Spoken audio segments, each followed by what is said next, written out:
Hey there, friends. Today we're talking about something that might feel a little scary at first, but is actually a superpower. Asking for directions and understanding the answers. Now, I know what some of you might be thinking. What if I don't understand? What if I say something wrong? What if the other person talks too fast?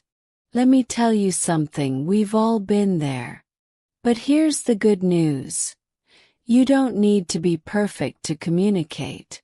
You just need to be confident and willing to try. Imagine this. You're in a new city, maybe on vacation or even in your own town, and you're trying to find a restaurant, a bus stop, or a famous landmark.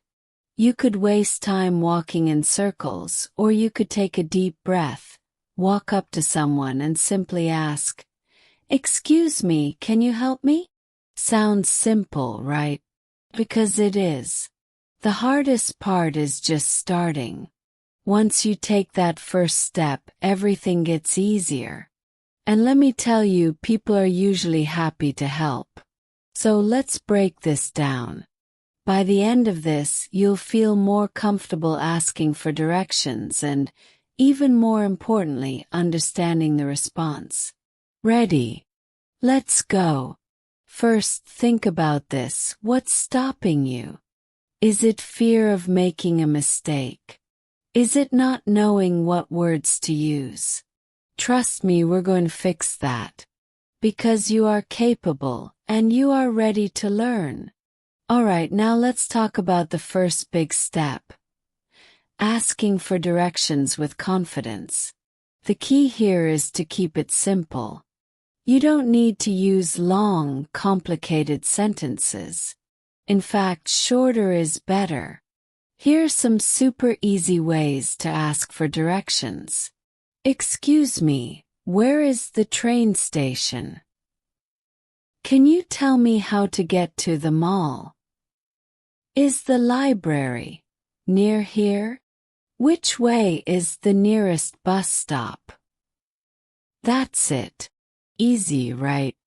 And remember, adding a smile and a polite "excuse me" makes people more willing to help.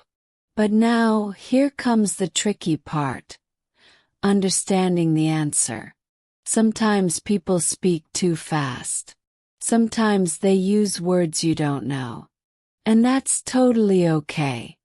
Here's what you can do. Listen for keywords.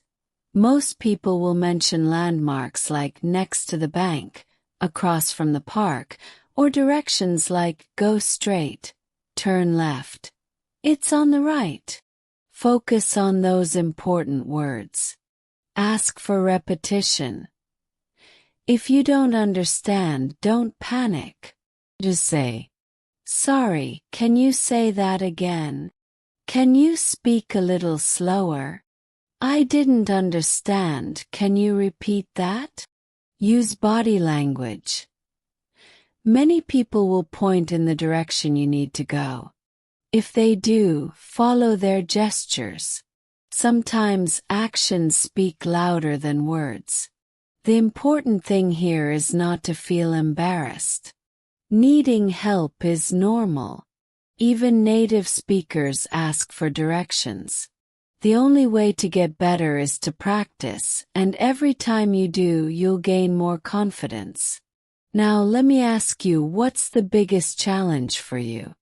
Is it asking for directions, or is it understanding the response? Let's tackle it together. I love that we're diving into this. Now let's talk about something that will make asking for directions even easier. Practicing before you need it. Think about it. When you prepare ahead of time, you feel more confident, right? So, here's a simple trick. Practice saying common phrases out loud. Even if you're alone, say them in front of a mirror or record yourself. This helps your brain and mouth get used to the words so they feel more natural when you actually use them. Here are a few things you can practice.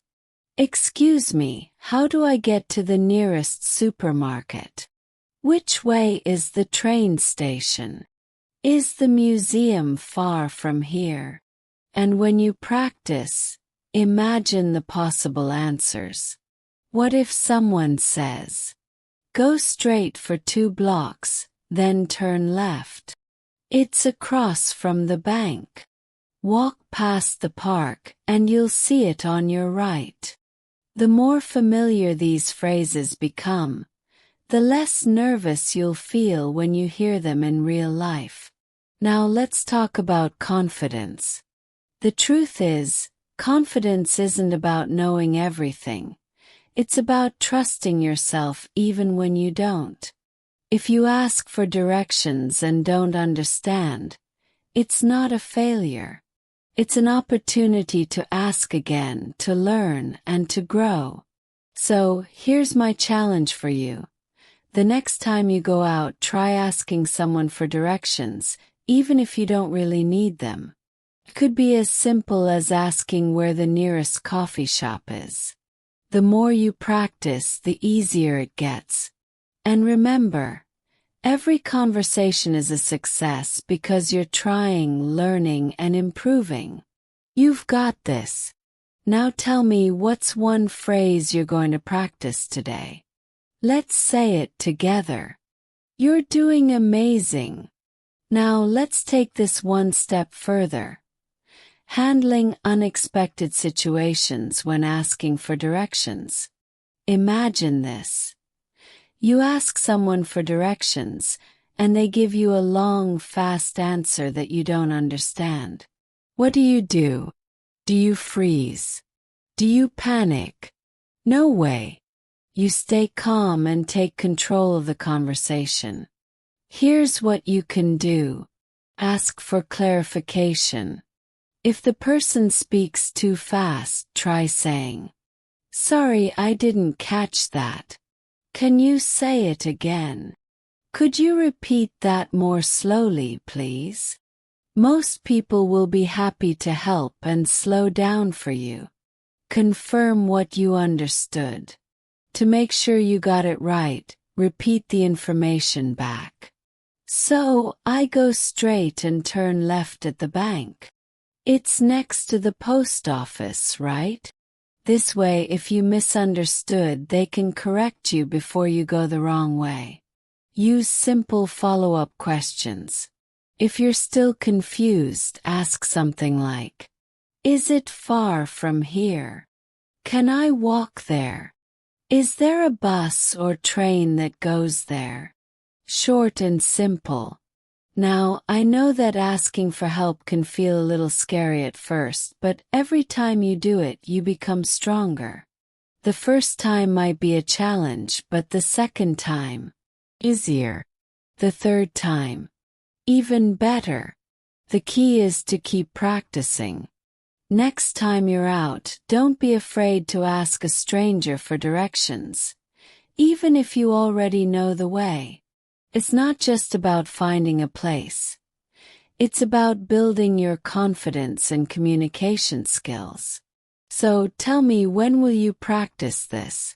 Will you try it this week? Let's make it happen.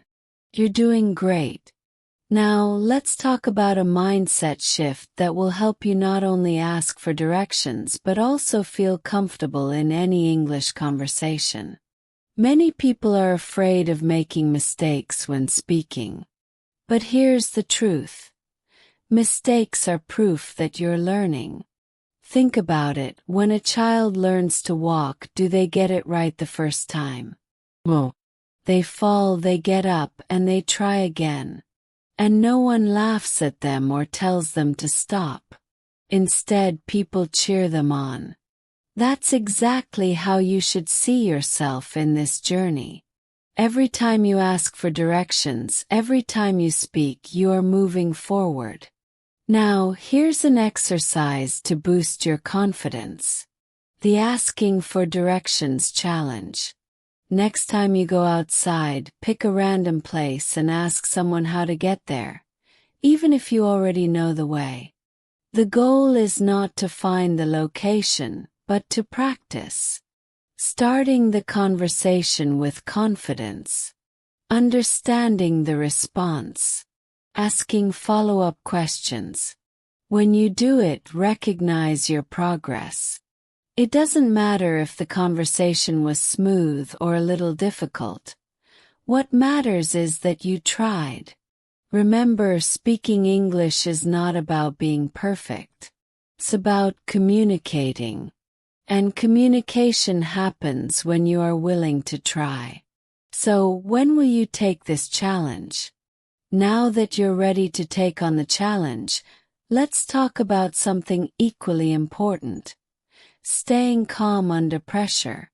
Sometimes when you ask for directions, you might feel nervous, especially if the person responds quickly or uses words you don't know.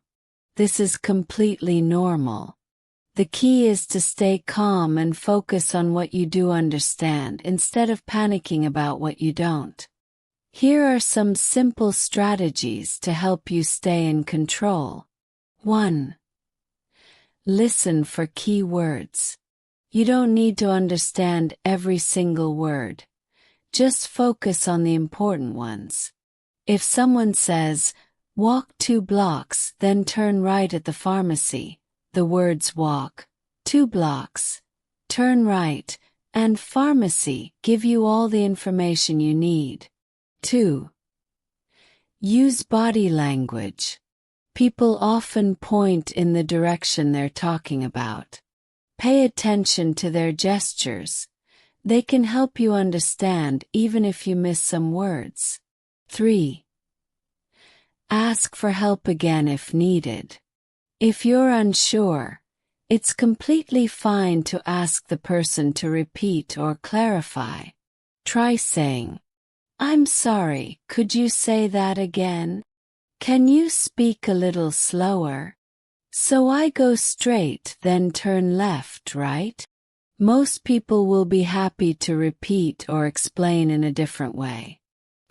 Have a backup plan. If you still don't understand, don't worry. You can always look for signs or maps. Ask someone else. Use a translation app to check words you didn't understand. The most important thing is to keep going. Every conversation is a learning experience, and each time you ask for directions, you get better at it. So, what will you do next time you feel nervous in a conversation? Will you focus on keywords, use body language, or ask for clarification? Let's make a plan and keep moving forward. Now that you know how to stay calm and in control, let's take things a step further, making the interaction feel natural and friendly.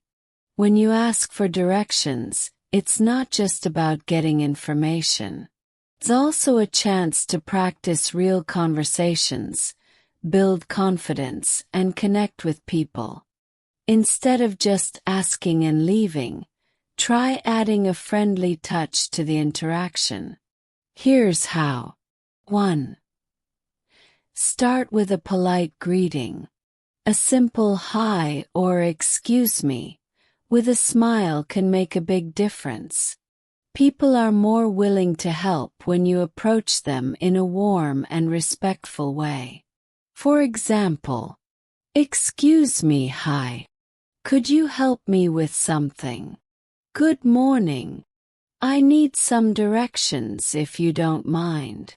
This makes the person feel more comfortable, and it sets a positive tone for the conversation. 2. Show appreciation.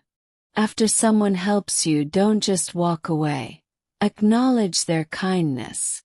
A simple "thank you so much" or "I really appreciate it" leaves a good impression and makes the interaction feel more natural. You can say, "Thank you so much, that really helps. I appreciate it. Have a great day." Small gestures like these make a big difference, and they also make you feel more confident and engaged in the conversation. 3. Add a friendly comment. If you feel comfortable, you can make a quick, casual comment after getting the directions. This helps you practice more natural conversation skills. For example, "Oh, great! I've never been to that area before. I hope I don't get lost." That sounds easy enough. "I'll try not to end up in the wrong place. Thanks. This city is a bit confusing, but I'll figure it out." These little comments make the conversation flow more smoothly and help you feel more at ease speaking English in real situations. The more you practice, the more natural it will feel. So, next time you ask for directions, don't just focus on getting an answer. Make the moment count. Smile, say thanks, and enjoy the interaction. Are you ready to try this in real life? What small change will you make in your next conversation? You've come so far. Now let's wrap everything up and leave you with the motivation to go out and put all of this into action. Asking for directions isn't just about finding a place. It's about building confidence in your English, overcoming fears, and connecting with people. Every time you ask someone for help, you're stepping out of your comfort zone, and that's how real growth happens. Remember these key lessons. White heavy check marks start with confidence. A smile and a polite greeting make a big difference. White heavy check mark listen for key words. You don't need to understand every single word, just the most important ones. White heavy check mark use body language and context clues. People often point or use gestures to help. White heavy check mark ask for clarification if needed. It's okay to ask someone to repeat or explain in a simpler way. White heavy check mark show appreciation. A simple thank you makes the conversation feel more natural. White heavy check mark enjoy the interaction. Every conversation is a chance to improve and feel more comfortable speaking English. The next time you're in a new place, take the challenge. Ask for directions even if you already know the way. The goal isn't just to reach a destination, but to practice, learn, and grow. You are capable, and you are improving every time you try.